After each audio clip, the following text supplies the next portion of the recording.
Well, good morning, everyone. Happy Thursday to you. Welcome to Coffee with Cramer and Colleen. I am Don Cramer with the Cramer Group at Urban Nest Realty. My partner, Colleen Schaefer's out today. She sends her very best. You're going to be catching up with her next week. We're going to have a lot to chat about with regards to real estate. But as you know, this show is beyond real estate. We also love to talk about lifestyle and community here in Las Vegas.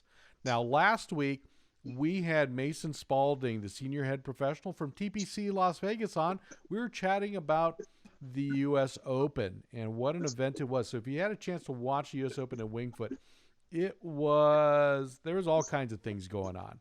Well, we got a little recap because we want to chat about that. We also want to talk a little bit about fall golf and some of the questions I've been receiving late as a former active member of the PGA of America. And so who better to have on than the director of instruction of TPC Las Vegas, Matt Henderson. Matt, for me, is the go-to on instruction. So I want to kind of talk to Matt. Matt, welcome to today's show. Hey, Don, thanks for having me. Absolutely. And Matt, we had Matt on earlier in the year. We were doing a little stuff about COVID, a little bit of priming. We're going to talk a little bit about some things I've been seeing lately of people in golf, especially with COVID going on. But we kind of want to chat about the U.S. Open and some of the things I kind of saw and some of the things Matt and I've chatted about in the past. So, Matt, thanks for joining in. Cheers to you today. I know you're kind of working on some different things, so maybe you don't have you've already got your breakfast beverage out of the way. Yeah, breakfast a while ago. Fantastic. Well, Matt, Wingfoot, interesting situation. I mean, I love watching the U.S. Open. You know, they kind of talk about the best of golf. You hear a lot of the PGA Tour professionals, or at least some of the more vocal ones. They have a little angst about the scoring and things like that. So there's a battle between par and such. There were some rumors going into the week that +8 might be the winning score. Well, a lot of the field was proving that, but two players with very unique abilities stood out with Wolf and Bryson DeChambeau, who was the ultimate winner. What's your take there? Yeah, well, I think the U.S. Open, I think it was great that it wasn't on Fox anymore. That was a huge relief. That Joe Buck and that telecast they've had the last, since Chambers Bay, good night. So it was a relief that the television was a little bit better. I think the U.S. Open's always great because you see America's best golf courses, especially up in that northeast area with Shinnecock a few years ago, and then Wingfoot this year. I mean, you just, for most people, you never get to see those facilities. I've actually gotten to play both of them. Yeah. Which is quite a feat, actually. Well, tell us a little bit about Wingfoot. What's the experience like as a golf course? It's when you walk on those properties, there's just a feeling of this is just really cool. It's kind of there's nothing really like it. And all of them I've been, some of the Firestone and Oakland Hills and Detroit and a lot of those facilities out on Long Island, and then right there in their Wingfoot. You walk onto those properties and they have a feel to them, and it's every single one of them's the same, but it's just, I don't know, there's just something very special about them. And then the golf course itself is very difficult. I'm actually not sure what I shot.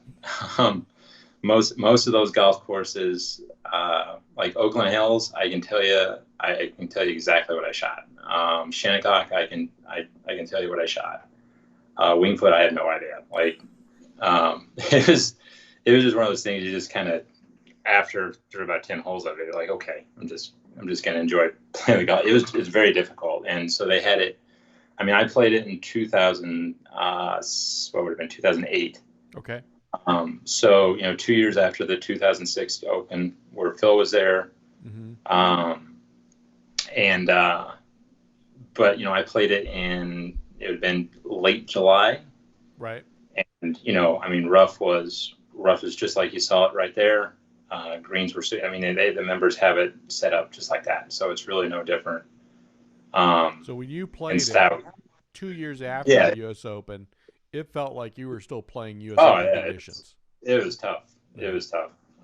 So it's very difficult. Fairways are very, very narrow.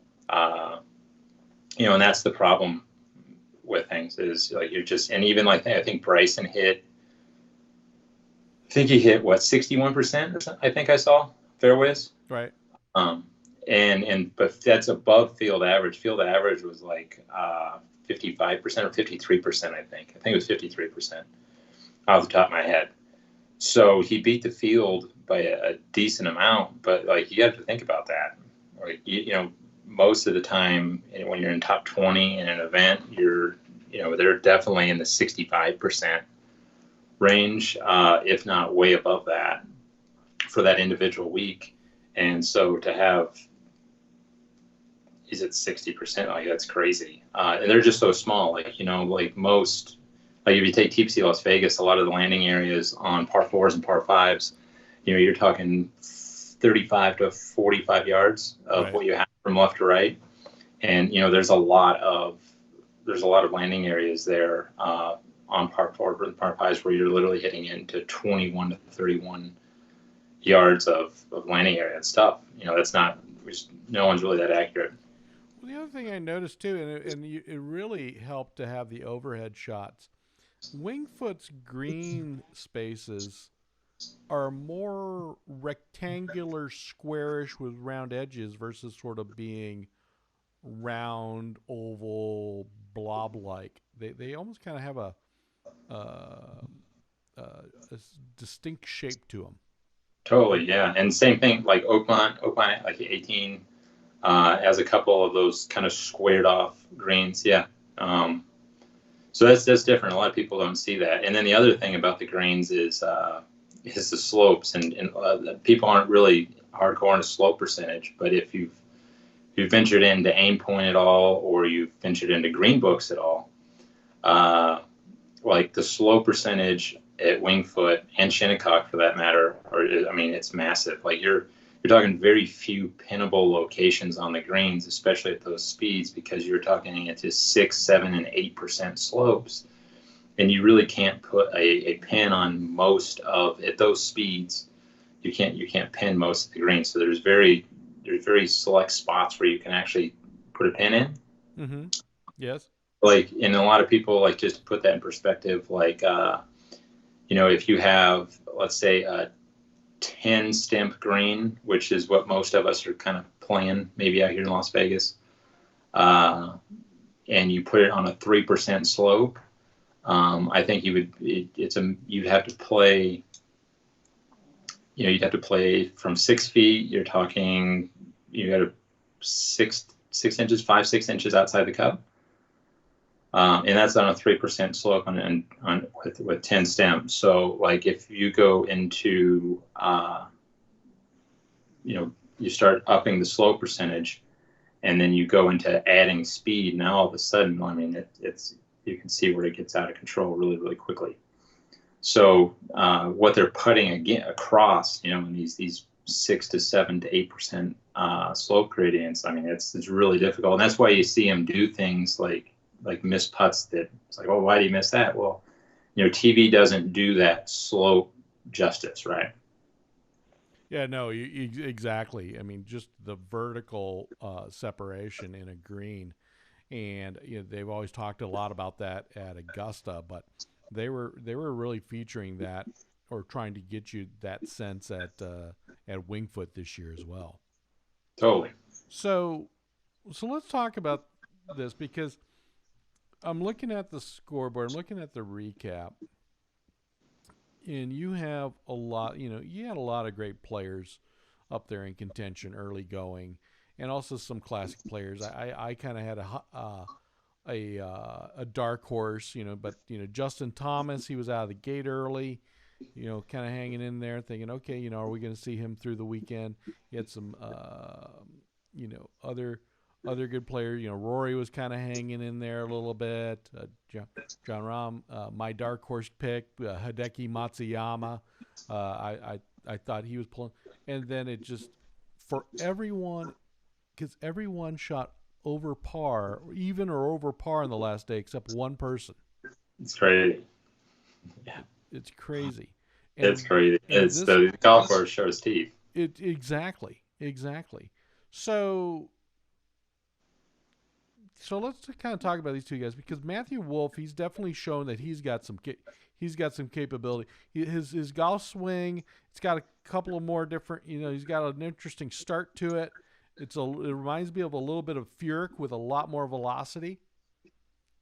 Yeah, I mean, everybody makes a big deal of it, but to be honest with you, like from, if we're going in P's, so like P5 to P6, or from And shaft. what would be P5 to P6? So from shaft pedal to ground to impact, I mean it just looks like any golf swing would. Exactly. Shaft. So it's when the shaft gets to that position, it looks like any other golf swing. Yeah, so that's. I mean, from a golf instruction standpoint, like if you, as long as you understand essentially wrist angles, right? Like it's not. I don't really see it as that big of a deal. But then you talk to other people about it, and it's like, oh my goodness, and is they doing this and this, and it's like, so. I think the instruction process there would be interesting, and how you arrive at that. That's what I think would be interesting. Yeah. Because I'd say probably 95% of golf instructors, if that kid arrives on the instruction tee at 10 years old, I mean it's just not going to look like that, right? So right, they're gonna work to break that habit. Yeah. So I guess from on Georgia's standpoint, to kind of understand the relationships of what's going on and to make it workable. I mean, I think that's somewhat of a new phase of golf instruction. Yeah, for sure. Now, it looks like he was off to a good start. He looked like he was off to a good start Sunday. I think the putter kind of left him a little bit, and then I think he, it's from what I was seeing on the outside looking in, the putter wasn't keeping him quite in the game, and then some errant shots started compounding the matter. Yeah, it's just golf too. Yeah. The weird thing is like that Saturday round where he moved up the leaderboard so much. I think he hit 3 or 4 fairways, mm-hmm. and then he hit 65 some odd % on the final round. If I was looking at numbers earlier, I think he hit quite a few. He did.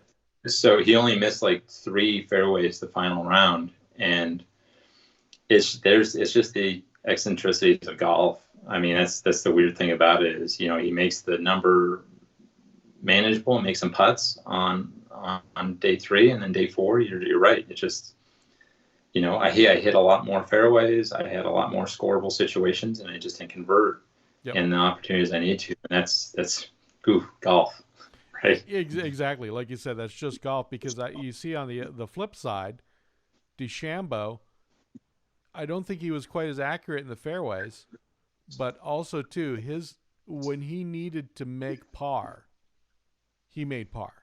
Yeah, totally. And that's the stuff and that's how you win golf tournaments is, there's one where he hit it left. I forget the hole. But he hits it out. He's got like 70 yards in, and he hits it to 6 or 7 feet, goes up and makes the putt. And I mean, that's the stuff you don't do all the time, but if you're going to win golf tournaments, you have to do it. Yeah. And you've seen DeChambeau in his college days. We know he was an accomplished college player. We know he was coming out. He was showing some levels of success on the PGA Tour. But even in he's only been on the tour for 4 or 5 years now. Yeah, because the interesting thing. So when I was at Tennessee, as a college coach, I actually we were at the Erin Hills Collegiate at Erin Hills. Oh, sure, great golf course. Yeah, so and this would have been 20. I think 2015, I think because the I U.S. think he Open was was the year done. before. And the U.S. Open was 2017. Oh, it was 17. Okay. So this was 2 years before the U.S. Open, which that's a whole other story. But he was there. We were paired with him, and we were in his group. So I spent the better part of our 3-man. Lorenzo was paired with him. So I spent the better part of a day in the same group, and I guess the physique change would be quite a bit between them. Like if you see the pictures, the before and after, it's crazy. So yeah, there's that. But yeah, it's remarkable how much he's changed things. Yeah, I mean he's still kind of maintained the what they kind of call the one lever golf swing to some Yeah, degree. yeah, it's a contrived version of the machine. I think Right. there was some stuff that came out when he was really big into the golf machine and Homer Kelly stuff, but Mm-hmm. I mean, there's some preferences, I guess, in the back of the book. I knew quite a bit about the golf machine at one point. Right. There's some preferences in the back of the book that you could maybe arrive to some of the stuff that he has, but I mean, I don't know. There's a lot of stuff going on there, Yeah, but exactly. A lot of stuff going on too. I mean, the whole the concept of the single length golf club, uh, and then he sort of makes this next evolution, which is the buildup of his physique. I mean, he goes from, pretty decent size, p post college, early career PGA Tour player to, okay, I could be a tight end for a professional football team. yeah. And then so big thing I think would be club head speed in terms of he's in the 115, 118 range, which average on tour is like 110, but that's an average. Right. There's a ton of them that are above that, and there's a couple of them that are below that as far as an average, right?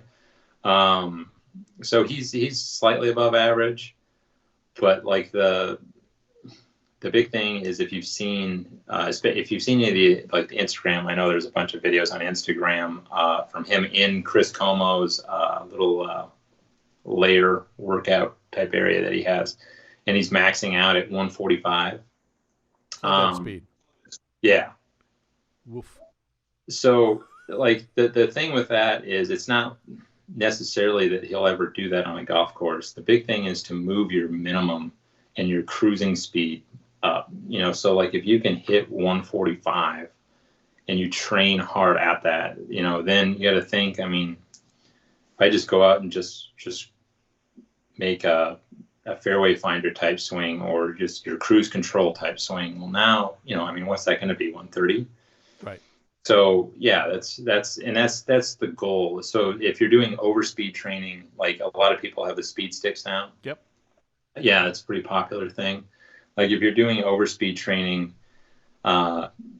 it's a big thing to get into. Is you're trying to move your maximum up, not necessarily to hit that maximum on the golf course, but just to move your minimum up as well. You move your cruising speed up, and that's exactly what he's trying to do. And there's where in competition, where hey, I'm just going to kind of cruise one out there, and okay, I just flew at 330. Well, I mean that's a different thing. Right.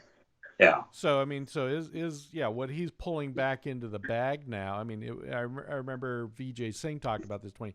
If I can hit it out there I'd rather be 30 yards closer to the green, even in the rough. Yeah. And totally. so, And there's where you go. Like, if you're hitting a 5-iron out of the rough, it's way different than a pitching wedge. Like loft is a really big deal. Yep. So that's where you have the difference, in score. So what was noticeable? So you have this interesting situation too, also with Chris Como, because he's also was working not too long ago with Tiger. When Tiger was kind of doing a little bit of rebuild, kind of like this new little stable of players, but very different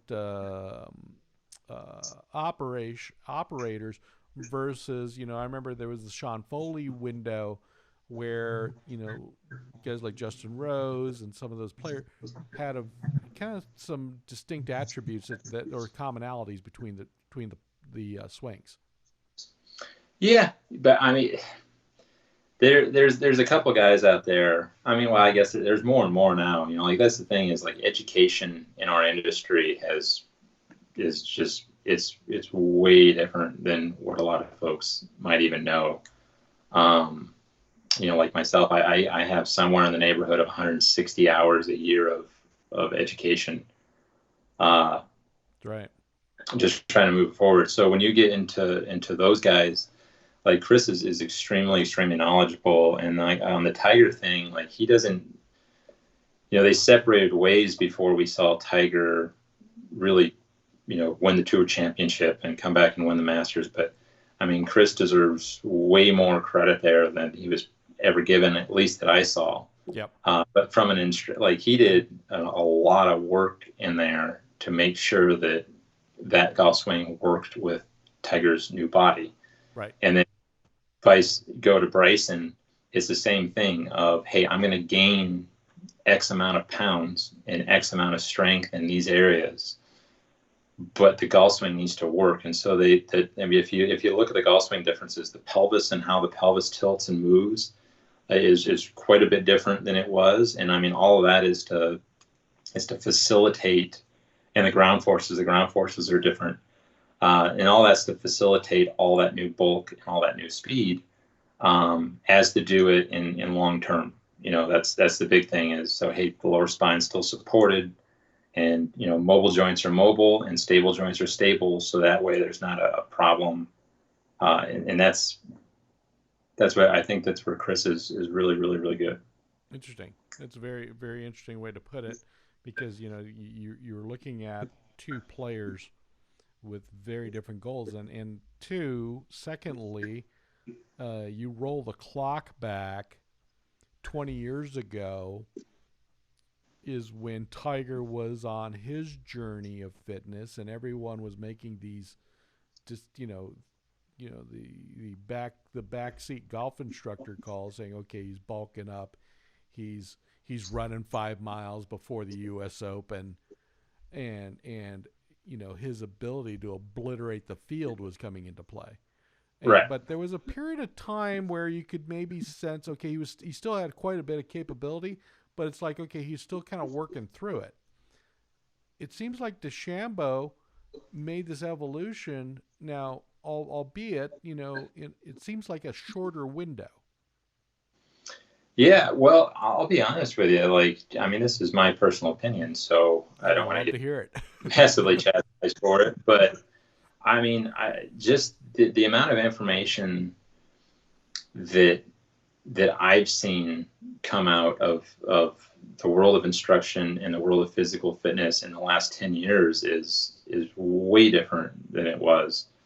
I mean, I just think we have that much more research and that much more knowledge, to where it's like, okay, these are maybe some of the mistakes that some of these players we've seen with X happening. And so now we know, it's just a learning piece. So, like you keep advancing the bar. And so someone makes this mistake, but you learn from it. And so basically as a whole golfing society, you just keep moving the bar forward and learning off of it. And so the other thing is, I think there's a lot more willingness to have, I guess a team. I think that would be maybe a way of saying it, where, there was a little bit more of a lone wolf, like, no, I can do this. I can take care of this, and this. And whereas now it's like, like if you even look at Bryson's situation, I just forgot the name of his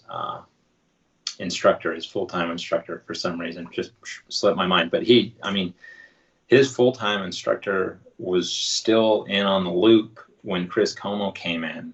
Right. And then there's a physical fitness guy, and then there's another trainer, and then, so there's this whole loop and this whole system of, hey, we're all going through this system of checks and balances. And so, because it's a lot for one person to handle, because it's pretty easy to make mistakes, Mm-hmm. and then you can crater, and that's one of the dangers of working with competitive players is like you kind of have to be right, uh, right? Yes, you do, don't that's you? that's the thing, because if you're not, you're gonna set that player's career back, if not potentially end it. So like you have to be right, and so that would be my 2 cents on it. Exactly. I mean, it's and usually instructors take a bit of an maybe an evolutionary approach versus sort of a tear down rebuild, or make a larger pivot than you normally would. Yeah. Yeah. So, Matt, with this, I mean, do you see? We saw a tiger effect for the better part of a generation. Do we see a new effect taking place, or is the field still a little spread out where we still have this wide crop of great players and sort of have a little more flavors for people that are wanting to get into the sport or want to develop as players to sort of look and emulate off of? Yeah, unfortunately, or fortunately, however you look at it, I think the future is speed. Yeah. I mean, unless they do something dramatic with golf ball, Like, which to be honest with you, I hope they don't. Just because I don't know, I think it would cause a lot of confusion. I'd like But him to maybe reissue the Titleist Balata 90. Would that yeah, would there's that a lot change of the game a little bit? there's a lot of there's a lot of people chattering about bifurcation, which is a different ball, Right. between amateurs and professionals. But that's a fine line, because technically I'm a professional, and I'll be honest with you, I don't want to hit it less. Like I certainly have no desire to hit it 20 yards less. If anything, I need to hit it 20 yards further. Right. So. Um, But like if you look at college programs, like from when I was in a college program versus when I was a coach in a college program, like the physical fitness stuff was way different. Like the kids at Tennessee, like we shared a trainer with the basketball team, Right. um, and and I mean they worked out 4 to 5 days a week in non-tournament weeks and 2 to 3 times a week in tournament weeks. And I mean that's just full time go at it. And I mean it's speed, speed, speed. And I mean there wasn't a kid, and this is in 2013, 2014, 2015. So this is a while ago now. It's not. It's I mean you're better edge of a decade. Right. And there's not a kid on that team with a club head speed under 110 miles per hour. Wow.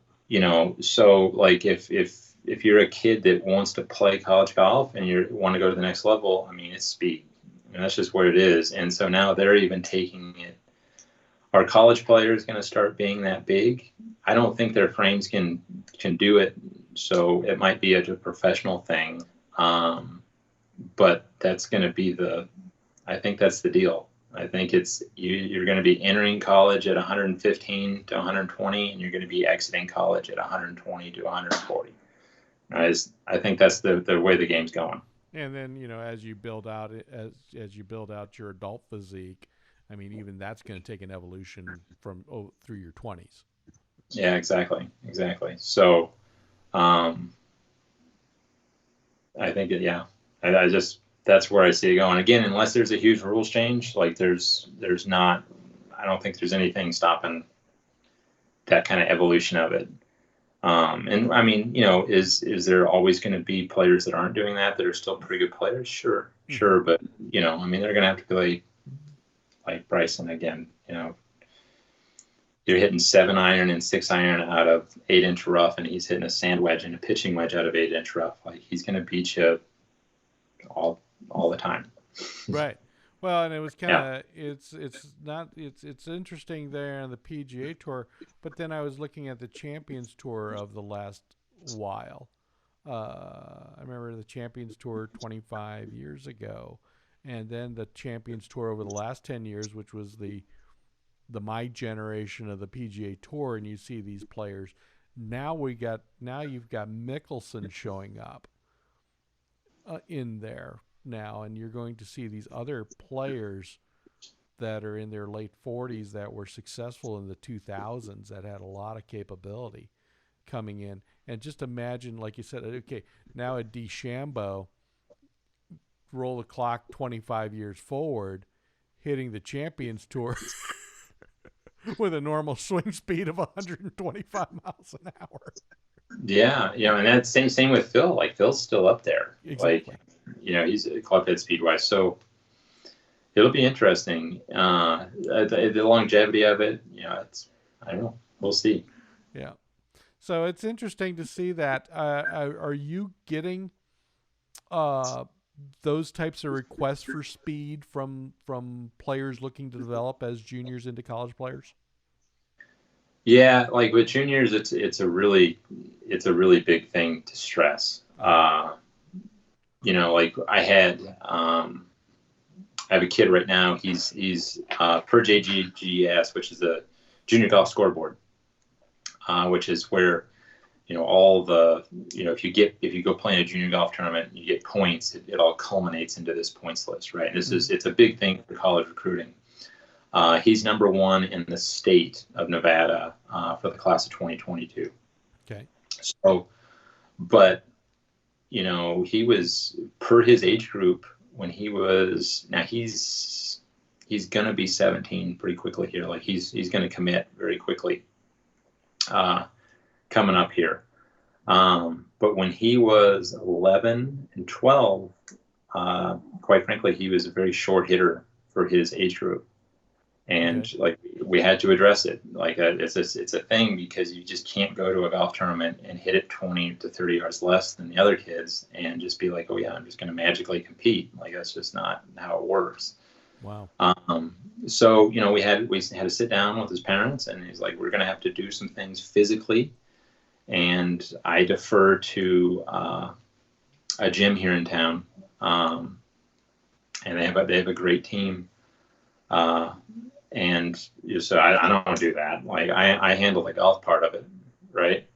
And that's what I mean about the whole team thing is even though it's not quite as big as a deal as winning a U.S. Open and stuff like that, there's still people right here in Las Vegas that, yeah, totally. Hey, you have the goal of, hey, I want to win the club championship, and God, I would think if I can hit it just 10 yards further, I might be able to do that, et cetera.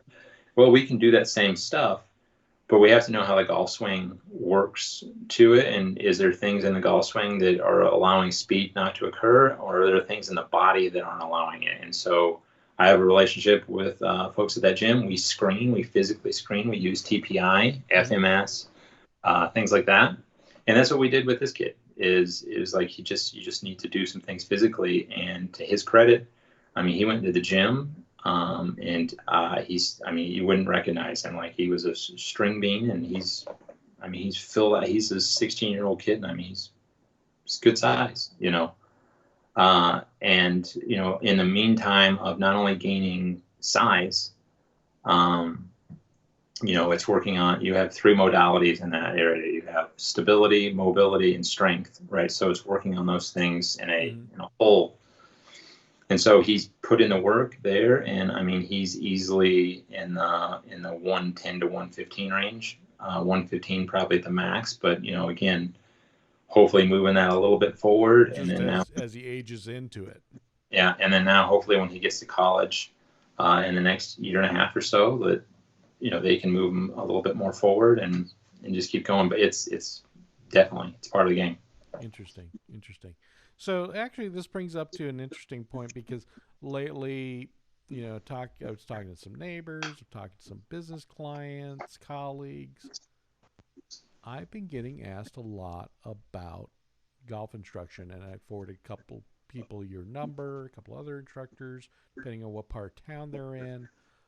I'm seeing a new desire for people, and the people I'm talking to are people that are either they played golf at one point in time in their career and they want to bring it back in, or they're looking for something to do because of COVID. Golf is a little more accessible. It's an outdoor sport. There seems to be a consumer desire to play again.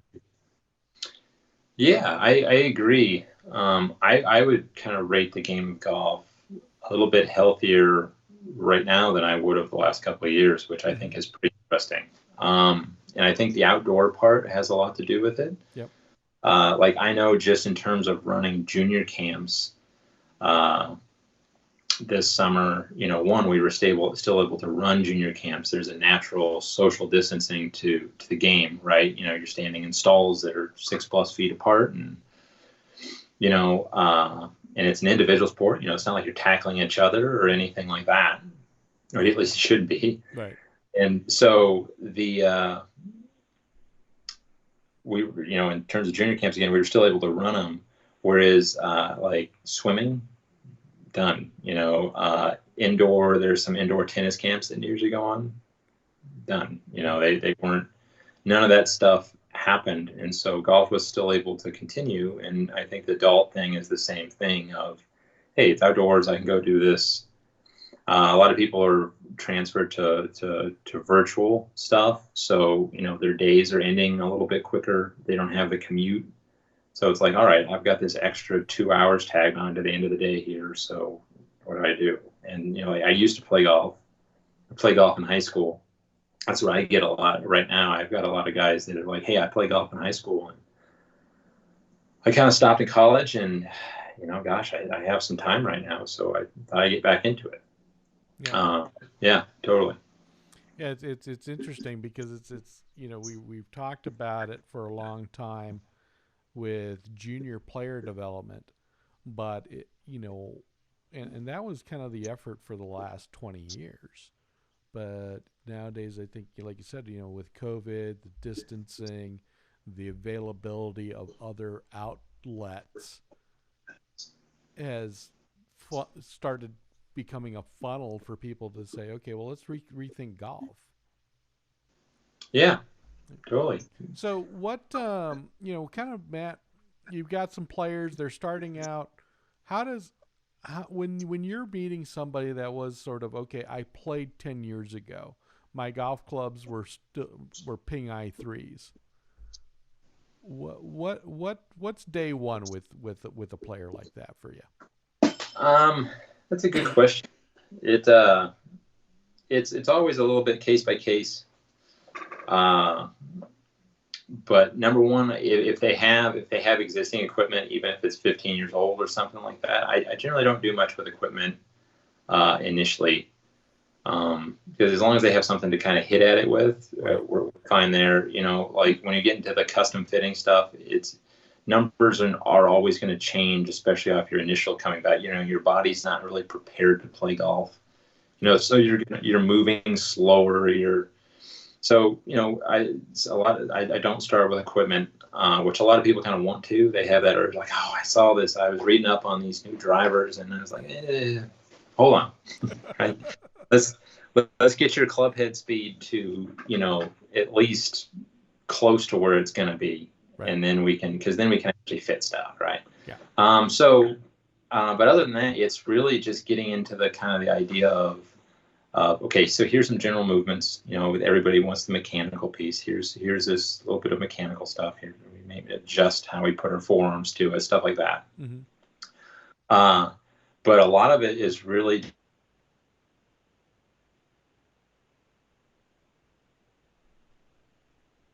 Did we lose Matt? Nope, lost you. This is how we're going to structure that. So we structure practice. So we structure practice for them, how we're going to use our time to practice. And then a lot of it is body prep, like just getting your body back to moving and, hey, okay, this is what a club feels like. And I think that's the big thing with people. Yeah. So the opportunity is just, let's kind of dust off the cobwebs. Let's build, let's kind of see what capabilities you have and start. Yeah. Okay. So body prep. Out.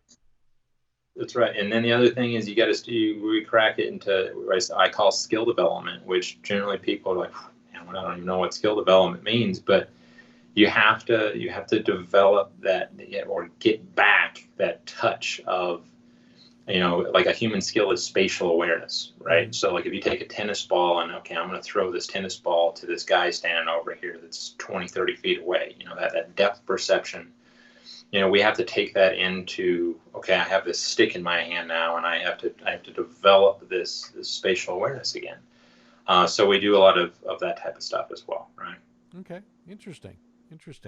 So it's cool that you're seeing some people coming back into the game. Also, people that are, kind of the traditional model. Start out as a junior golfer and kind of working their way up and through. When your program, you're at TPC Las Vegas, Matt. When do you reopen? We reopen from our overseed actually tomorrow, so Friday the 25th. Fantastic. And we were chatting a bit. Your practice, your student program is looking pretty good. How do people get in touch with you to learn more about your program or your lessons? So the best way to just find out general information is there's a website, just matthendersongolf.com. You can access it just by typing in the website, matthendersongolf.com, or you can actually even go, if you're on TPC Las Vegas's website, you can click on golf instruction and there's a link there as well. So there's a couple different ways to get to it. And then, you can do the whole online scheduling thing and all that, but it really just, there is a breakdown of the different programs available and all that good stuff. Fantastic. That's awesome. And I just want to, big shout out to Matt. I've worked with Matt from a student instructor standpoint. A couple of great friends have worked with Matt. He's been an award-winning. You may see in the background some of his PGA awards, both on player development and teaching. Matt's also recognized by Golf Digest magazines as a top instructor. So if you're looking for very high quality instruction, looking to get your game going, looking to next level up, I highly encourage you to go to matthendersongolf.com or go to the tpc.com/Las Vegas website for TPC Las Vegas to learn more about them. And encourage you to book a lesson. It is well worth your time and effort if you're wanting to consider and enjoy the sport of golf. Well, Matt, I appreciate you being on today's show. Anything else we want to add today, or? I think that's it. Well, fantastic. Well, the weather's, I know you've also were teaching, as I like to kind of call, through the dog days of summer. I'm hoping you're going to have an awesome fall. Yeah, it's one of those things when you go into overseed, you kind of tell yourself that you don't have to teach in the heat anymore. And it looks like, I don't know about that. It's still, at 97, it's still almost 100 degrees every day next week. So it's still a little toasty, but I'm hoping for some 80s for you here very soon. Yeah. And so actually I do have one last question. So coming up here in a couple of weeks, we have the Shriners. And I know TPC Las Vegas is busy quite a bit during then. But we also have the CJ Cup. So we're going to have first time Las Vegas, back-to-back PGA Tour events. And the CJ Cup is a limited field, pretty high-quality field event. Yeah, that's a big one. Yeah. So anything to sort of note or add to that or interest you're looking to see there? Or I'd be interested to see the field. I think it's going to be a good one. It always has been. Brooks Koepka won a couple of years ago, and so I don't know if he's going to be. I know he withdrew from the U.S. Open because of the injury, so I don't know if he'll be there. And so yeah, I mean, it's guaranteed a big field. The other thing that could happen is there could be some of those guys that come for the CJ that could just stay for the Shriners, so the Shriners could have a little better field than it normally does. So it would be interesting. I mean, it's good for Las Vegas. I tell you what, I sure wish they let fans out at Shadow. I'm not sure if Shadow wants to let fans out at Shadow. You're right. I don't. Yeah. So I don't think it's going to happen between the governor and Shadow probably just not even wanting them. But man, it'd be cool to go out there and walk the golf course. Yeah, the experience of, I mean, Shadow Creek in Las Vegas, it's unlike anything else. Yeah, it's a beautiful place. Absolutely. Well, Matt, I appreciate your time very much. Congrats, TPC Las Vegas reopening. Like you said, some great weather hopefully for you coming up, and a great instruction program. And again, for those tuning in, I'm going to put Matt's links to his website and the TPC Las Vegas website up so you can reach out and contact him if you have more questions. So, Matt, thanks again for being on today's show. I greatly appreciate it as always. Look forward to catching up again soon. And again, on behalf of my partner, Colleen Schaefer, I'm Don Cramer with the Cramer Group at Urban Nest Realty. So if we have any questions about buying, selling, or investing in Las Vegas real estate, do us a big favor. Give us a shout. Hope to see you in our next episode. Take care. Have a great day. Bye-bye.